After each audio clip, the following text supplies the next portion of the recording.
देख रहे हैं आप, मैं हूं आपके साथ नेहा दुबे। चीन अब भूटान के रास्ते भारत को घेर रहा है। कुछ नए सैटेलाइट इमेजेस सामने आई है। इन्हें देखकर पता लगता है कि चीन डोकलाम एरिया से 30 किलोमीटर दूर भूटान में दो बड़े गांव बसा रहा है। ये इंटरकनेक्टेड होंगे और ऐसे में बताया भी जा रहा है कि डोकलाम वही जगह है जहां 2017 में भारत और चीन के सैनिकों के बीच विवाद हुआ था। चीन यहां रोड बनाने की कोशिश कर रहा था और भारत ने उसे रोक दिया था। चीन यहां 166 इमारतें और सड़कें बना रहा है। सैटेलाइट इमेजेस में उसका कंस्ट्रक्शन देखा जा सकता है। माना यह भी जा रहा है कि डोकलाम विवाद में इसके बाद ही चीन ने रणनीति में बदलाव भी किया है। वो ऐसी जगहों पर कंस्ट्रक्शन कर रहा है जहां भारत की मौजूदगी नहीं है। डोकलाम में जिस खास हिस्से को लेकर 2017 में भारत चीन विवाद हुआ था, वहां से चीन की कंस्ट्रक्शन साइट 9 किलोमीटर दूर है और ये भूटान की जमीन है। कंस्ट्रक्शन साइट की तरफ जाने वाली सड़कें तैयार हो चुकी है। हालांकि फिलहाल ये नहीं कहा जा सकता है कि चीन इन जगहों का मिलिट्री यूज करना चाहता है या कुछ और। एक बात तो तय है कि भूटान जैसा छोटा और कमजोर देश चीन का विरोध नहीं कर पा रहा है। दोनों देशों के बीच 40 साल से सीमा विवाद पर बातचीत चल रही है। अब तक भूटान की तरफ से कभी ये नहीं कहा गया कि उसने चीन को अपनी 1 इंच भी जमीन दी है या नहीं दी। ऐतिहासिक तौर पर भूटान हमेशा भारत के करीब रहा है। हालांकि उसकी फॉरेन पॉलिसी में भारत ने कभी दखलंदाजी नहीं की। भूटान बहुत अच्छी तरह से भारत की चीन को लेकर चिंताओं से वाकिफ है। लद्दाख में भारत और चीन का विवाद करीब 2 साल से लगातार जारी है। आपको बता दें कि मई 2020 से चले आ रही सैन्य तनाव को खत्म करने के लिए ही अब बुधवार को भारत और चीन के बीच 14वें दौर की वार्ता बेनतीजा रही। दोनों पक्षों की ओर से संयुक्त बयान जारी किया गया और दोनों देश पिछले परिणामों को और मजबूत करेंगे। दरअसल संयुक्त बयान के अनुसार 14वें दौर की इस वार्ता में कोई खास सफलता नहीं मिली है। हालांकि दोनों पक्ष संपर्क बनाए रखने और शेष मुद्दों के पारस्परिक रूप से स्वीकार्य समाधान के लिए बातचीत जारी रखने पर सहमत हुए हैं। हालांकि इस बात से संकेत मिलता है कि विवाद वाली जगहों से सैन्य तैनाती हटाने को लेकर दोनों देशों के बीच गहरे मतभेद हैं। इससे पहले दोनों देशों के बीच अक्टूबर में पिछली सैन्य वार्ता भी नाकाम रही थी। 13वें दौर की वार्ता कड़वाहट में खत्म होने के बाद दोनों ने कड़े बयान जारी किए थे। चीन की पीपल्स लिबरेशन आर्मी ने अपने बयान में कहा था कि भारत ने वार्ता के दौरान अनुचित और ना पूरी करने की मांग की थी और ऐसे में भारत ने कहा था कि चीनी पक्ष सहमति के पक्ष में नहीं था और बातचीत की मेज पर कोई दूरदर्शी प्रस्ताव नहीं दे सका। पेंगोंग झील क्षेत्र में भारत और चीनी सेना के बीच हिंसक झड़प के बाद 5 मई 2020 को दोनों देशों की सेनाओं के बीच पूर्वी लद्दाख में सीमा पर गतिरोध शुरू हुआ था। क्षेत्र में दोनों देशों की सेना ने हजारों की संख्या में सैनिकों की तैनाती कर दी और बड़ी संख्या में हथियार भी जमा कर लिए। कई दौर की सैन्य और राजनयिक वार्ता के बाद भी अब तक केवल आंशिक रूप से सैनिकों को हटाया जा सका है। इस बीच चीन ने भारतीय सेना प्रमुख जनरल मनोज मुकुंद नरवणे के उस बयान की आलोचना की जिसमें उन्होंने LAC पर चीनी खतरे की बात कही थी। चीन ने कहा है कि उसे उम्मीद है कि भारतीय अधिकारी इस तरह के बेतुके बयानों से परहेज करेंगे। जनरल नरवणे ने बुधवार को कहा था कि उत्तरी और पश्चिमी क्षेत्रों को लेकर चीन की पीपल्स लिबरेशन आर्मी से बातचीत में प्रगति हुई। हालांकि आपसी मनमुटाव के बाद आंशिक खतरा बना हुआ है। सेना प्रमुख ने यह भी कहा था कि दोनों देशों के बीच विवाद की वजह यह है कि LAC को लेकर उनका नजरिया मेल नहीं खाता। आर्मी चीफ ने साफ किया था कि अरुणाचल में चीन को किसी तरह के कंस्ट्रक्शन की मंजूरी नहीं दी जाएगी।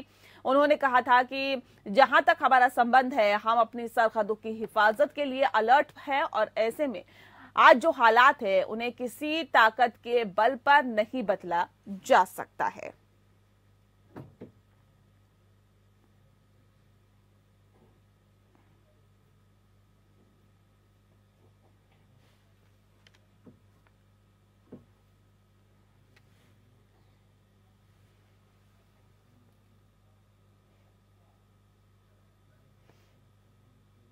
और चलिए आज इस विषय पे हम तफसील से चर्चा करेंगे। दरअसल चीन अब भूटान के रास्ते भारत को घेर रहा है। इसकी क्या रणनीति है, किस तरह से चीन अब आगे बढ़ रहा है, इस पे आज हम तफसील से चर्चा करेंगे। हमारे साथ खास मेहमान मौजूद है, उनसे आपका परिचय करा देते हैं। जेके त्रिपाठी जी इस वक्त हमारे साथ है, जो कि एक्स डिप्लोमेट है, और मेजर जनरल अश्विनी सिवाच जी इस वक्त हमारे साथ है, डिफेंस एक्सपर्ट है। आप दोनों का सर बहुत स्वागत है।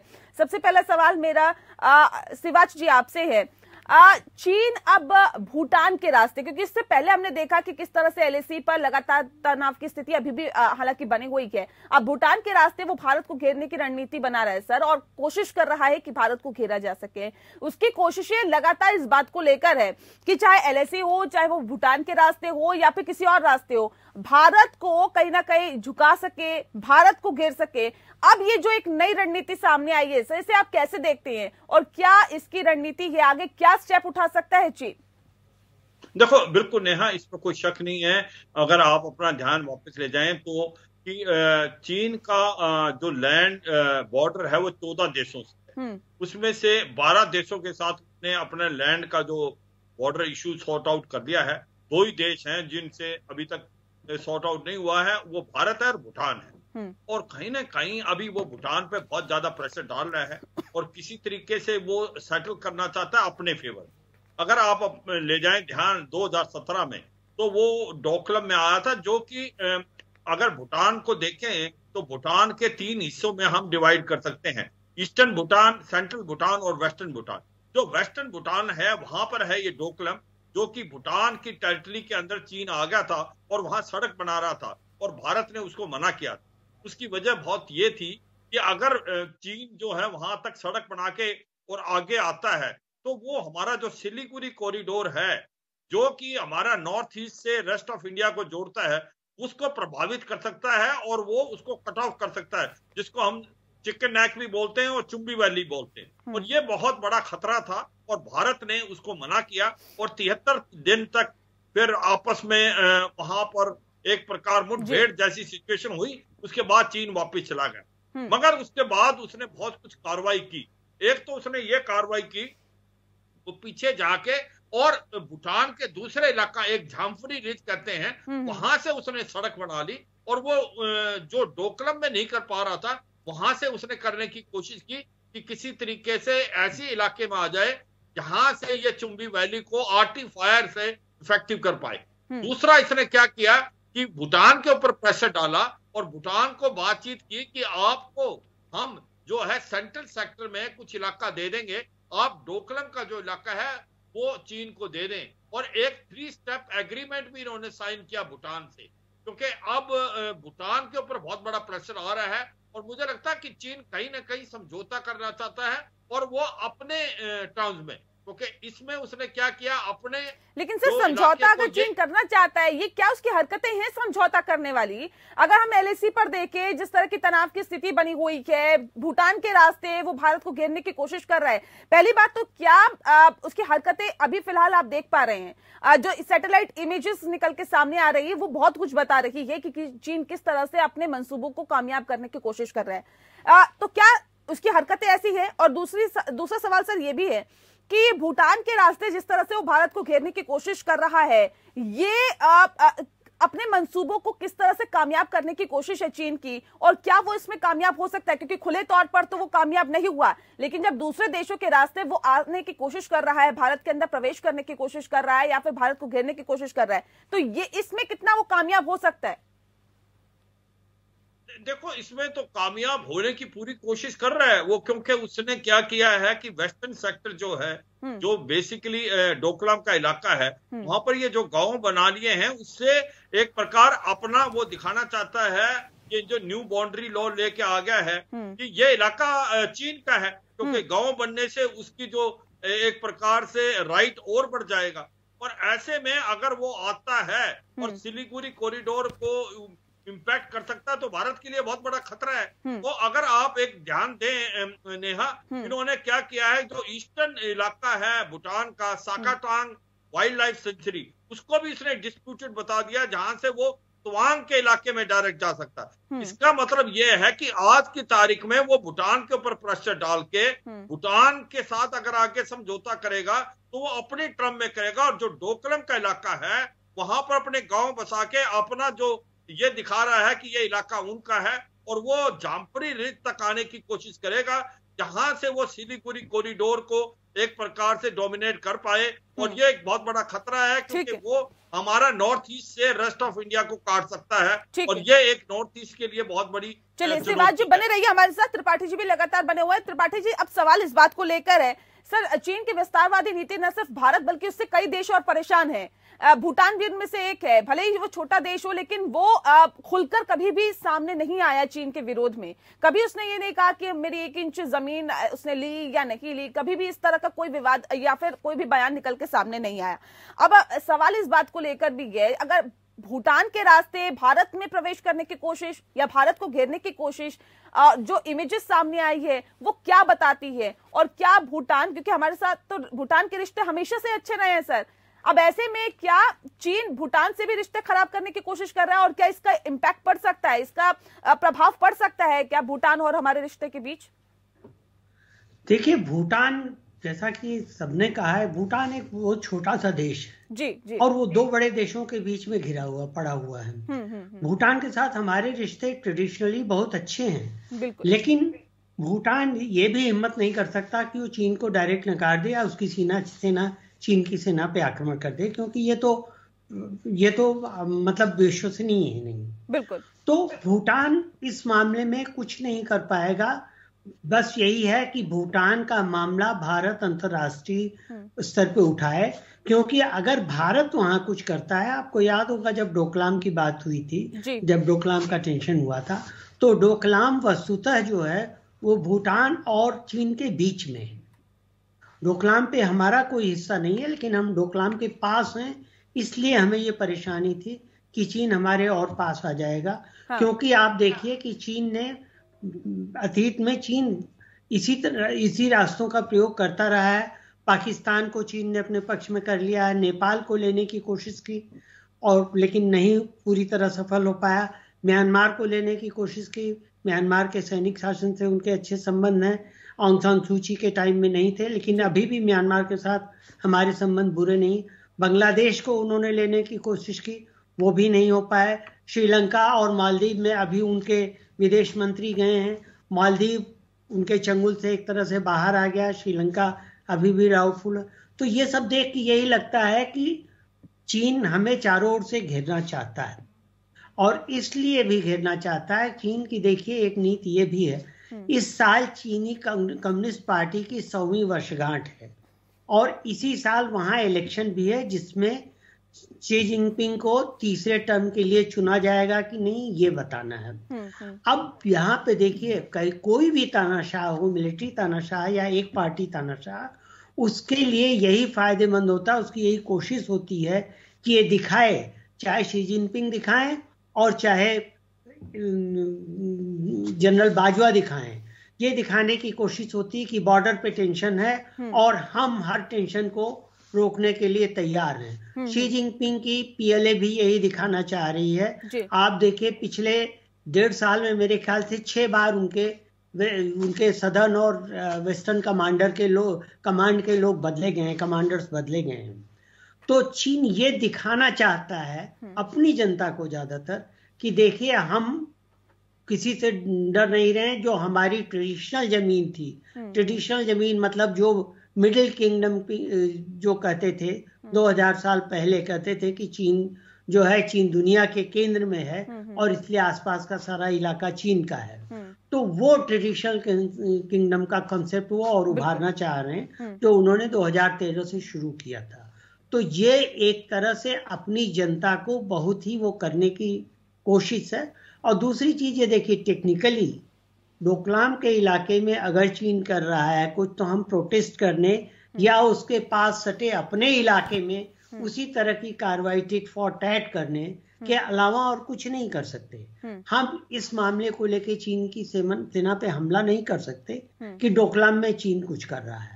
हालांकि जनरल नरवणे ने सीधे कहा है कि बहुत अच्छी बात आपने कही है कि अब क्योंकि एक नए साल की शुरुआत है और दोनों तरफ जो सैन्य अधिकारी है वो नए हैं, तो हो सकता है जो अब बातचीत होगी 14वें दौर की भारत और चीन के बीच, उससे कुछ नतीजा निकले। लेकिन नतीजा कुछ नहीं निकला सर, बैठक बेनतीजा ही रही। क्या वजह इसके पीछे मानते हैं सर? क्या जिस बात का जिक्र अभी त्रिपाठी जी कर रहे थे कि एक पॉलिटिकल एंगल भी देखा जा सकता है, क्योंकि चीन में चुनाव भी है, लिहाजा अपनी आवाम को, अपनी जनता को ये दिखाने की कोशिश की देखिए हम किसी से दब नहीं रहे, हम भारत के खिलाफ भी उसी तरफ से खड़े हुए हैं, बाकी देशों के खिलाफ भी उसी तरह से खड़े हुए हैं, और साथ ही साथ एक अच्छा मैसेज देने की वहां की कोशिश जनता को हो रही है। क्या ये वजह है कि लगातार जो तमाम दौर हुई बातचीत के वो सभी बेनतीजा रही, और क्या आने वाले वक्त में कुछ उम्मीद जताई जा सकती है क्या शिवाज जी? नेहा, इसमें कोई शक नहीं। देखो, 13वीं कोर कमांडर मीटिंग जो थी वो तो बिल्कुल अनसक्सेसफुल थी और दोनों देशों ने अलग अलग प्रेस रिलीज दिया था, मगर 14th कोर कमांडर मीटिंग कुछ आशाएं थी कि हॉट स्प्रिंग में कहीं ना कहीं कोई समझौता होने के चांसेस हैं। हमें पता था देपसांग में चीन मानने वाला नहीं है, ना डेमचौक में, मगर हुआ नहीं। वो हॉट स्प्रिंग में भी कोई बात खास हुई नहीं और बेनतीजे जो टॉक्स हुई, मगर यह था कि एक फ्रैंक डिस्कशन हुई। हर एक टॉक्स के अंदर रिजल्ट आना बड़ा मुश्किल है, मगर दो चार चीजें बहुत ध्यान देनी पड़ेंगी। देखो, एक तो ये सच्चाई है कि जो चीन है वो बहुत प्रेशर डाल रहा है, और सच्चाई ये है कि वो डोमेस्टिक रीजन है, क्योंकि अभी इलेक्शन होने वाले हैं शी जिनपिंग के, और 100 साल पूरा कर रहा है कम्युनिस्ट पार्टी। तो ये दो वजह है, कहीं ना कहीं डोमेस्टिक पॉपुलेशन को दिखाना चाहते हैं कि हम बहुत ज्यादा अपने नेशनलिस्ट हैं और देश का कोई भी इंटरेस्ट होगा हम कॉम्प्रोमाइज नहीं करेंगे। मगर ये सच्चाई है कि आने वाले समय में मुझे लगता है 15वीं कोर कमांडर मीटिंग में या आगे कुछ ना कुछ हॉट स्प्रिंग के अंदर हो सकता है कोई सोल्यूशन निकला है, क्योंकि उसमें उसको इतना कोई खास प्रॉब्लम नहीं है। जैसे गोगरा में हुआ ऐसे हॉट स्प्रिंग में निकलेगा। मगर पूरी हमें प्रॉब्लम है देपसांग के बारे में, क्योंकि देपसांग में नहीं लगता चीन कहीं राजी होगा कि वो जाए पीछे, जो कि अप्रैल 2020 से पहले था।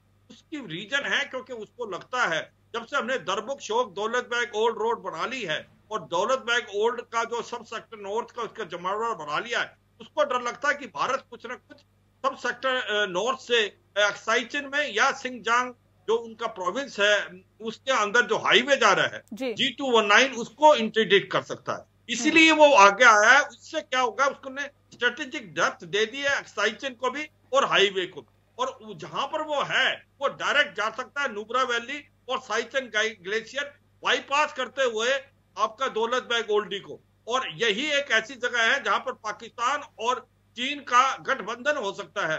चीन ईस्ट एक्साइचिन से, वेस्ट से गिलगित बाल्टिस्तान से पाकिस्तान आपका नुब्रा वैली और साइचिन ग्लेशियर को सैंडविच कर सकता है। तो ऐसे में उसको बहुत ज्यादा स्ट्रेटेजिक एडवांटेज है। मुझे नहीं लगता देपसांग से वो मानेगा। देपसांग से कितनी बातचीत करें अब वो पीछे नहीं जाएगा। वो 1959 की क्लेम लाइन पे आया हुआ है।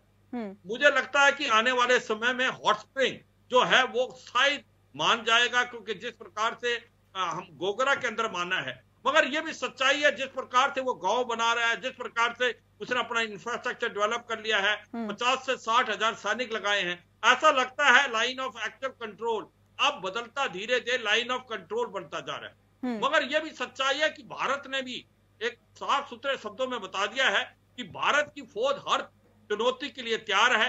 भारत चाहता है कि पीसफुल रेजोल्यूशन हो, मगर जिस प्रकार से चीफ ऑफ आर्मी स्टाफ ने बताया अगर लड़ाई होती है तो भारत विक्टोरियस आएगा।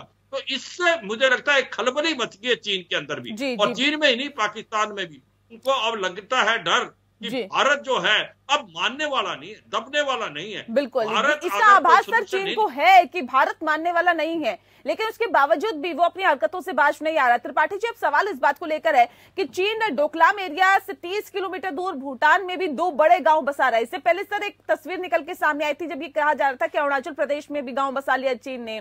जो अब भूटान में जो गांव बसा रहा है ये इंटरकनेक्टेड होंगे। डोकलाम भी वही जगह है जहां पर 2017 में भारत और चीन के सैनिकों के बीच विवाद हुआ था और चीन यहां रोड बनाने की कोशिश कर रहा था, भारत ने उसे रोक दिया था। चीन यहां 166 इमारतें और सड़कें बना रहा है। सर, अब सवाल इस बात का है कि क्या जिस हिसाब से और जिस आधार पर वहां पर जो कंस्ट्रक्शन काम हो रहा है, डेवलपमेंट हो रहा है, क्या हम LAC के इधर यानी कि भारत में भी हम उतने ही तेजी से डेवलपमेंट कर रहे हैं क्या सर? भूटान में गांव बसा देना, अरुणाचल प्रदेश में बसा देना, सैटेलाइट इमेजेस जो बता रही है, ये क्या बता रही है? और क्या आपको लगता है कि उतनी ही तेजी के साथ भारत में भी काम हो रहा है?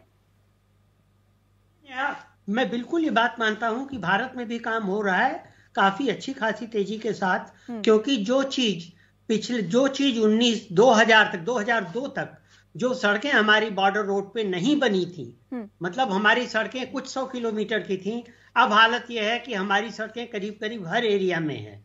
वो हमने किया है, और अभी भी लेकिन काम उतनी तेजी से नहीं हो रहा है जितनी तेजी से होना चाहिए। मैं बताऊं, अभी कम से कम 3 सड़क परियोजनाएं जो हैं वो अटकी हुई हैं।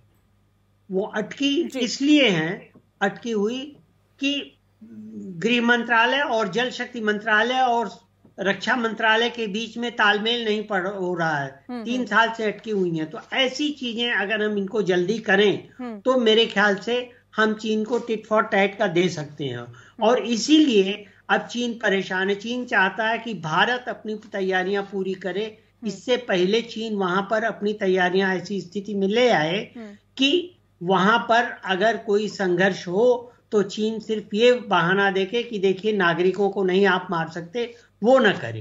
तो इसके लिए हमें भी तैयार रहना पड़ेगा। तैयारियां सर, एक सवाल छोटा सा और है, जल्दी से इसको जवाब दे दीजिए सर। डोकलाम विवाद के बाद चीन ने अपनी रणनीति में बदलाव किया है। क्या आपको लगता है कि भारत ने भी अब भारत को भी एक कदम उठाना चाहिए, रणनीति में बदलाव करने की जरूरत है क्या, या हम वक्त वक्त पर इसमें बदलाव करते रहते हैं? क्या लगता है आपको सर? देखिए, बिल्कुल भारत को ये कदम उठाना चाहिए, और विदेश मंत्रालय में तो रणनीति में बार बार बदलाव, जिसको कोर्स करेक्शन कहते हैं, वो करना ही होता है। तो वो हमको करना चाहिए। और हमें अब एक और जब अपनी परियोजनाएं पूरी तरह से अच्छी तरह से लागू करनी चाहिए, दूसरी ओर हमें चीन के मामले में जरा भी ढील नहीं देनी चाहिए। आप देखिए, अभी जब जनरल नरवाने ने कहा कि हम ऐसी हालत में हैं कि अगर आक्रमण होगा तो हम चीन को परास्त कर देंगे, चीन का रिएक्शन देखिए उसमें क्या था। चीन ने ये नहीं कहा था कि नहीं आप झूठ बोल रहे हैं और आक्रमण होगा तो आप हमें नहीं परास्त कर पाएंगे। चीन ने ये कहा कि ऐसी बातों से बचना चाहिए नेताओं को और अधिकारियों को। जी। मतलब ये रिएक्शन उम्मीद से ज्यादा माइल्ड था। ठीक है शिवाजी जी कुछ कहना चाहते हैं, मैं सुन लेती हूँ। शिवाजी जी। बिल्कुल नेहा, मैं यही बताना चाहता हूँ, जो पॉइंट बता रहे हैं एम्बेसडर साहब, मैं बिल्कुल एग्री करता हूँ, मगर 2-4 बातें बड़ी इंपॉर्टेंट है। अब जो भारत का रवैया है ना, वो काबिल तारीफ है। अब वो डरने वाली बात नहीं है। तो चीन को एक जवाब दे रहे हैं उनकी भाषा में। जो चीफ ऑफ आर्मी स्टाफ ने प्रेस कॉन्फ्रेंस में बताया, ये काबिल तारीफ है। चीन इसको नकारा तो नहीं कर रहा, पर चीन के मन में डर तो है कि भारत बदला हुआ भारत है। और दूसरा, भारत जो पॉलिटिकल डिसीजन इस गवर्नमेंट ने लिया है कि आपके बायलैटरल रिलेशन इंप्रूव नहीं होंगे जब तक आप पीस और ट्रैंक्विलिटी नहीं लाएंगे लाइन ऑफ एक्चुअल कंट्रोल में। ये भी एक बहुत बड़ी बात है। बिल्कुल, ये वक्तव्य जाहिर तौर पर सर बहुत कुछ बताता है, बहुत कुछ स्थिति साफ कर देता है। बहुत शुक्रिया सर आप दोनों मेहमानों का हमारे साथ इस खास चर्चा में शामिल होने के लिए। इसी के साथ मुद्दा में इतना ही, मुझे दीजिए इजाजत, नमस्कार।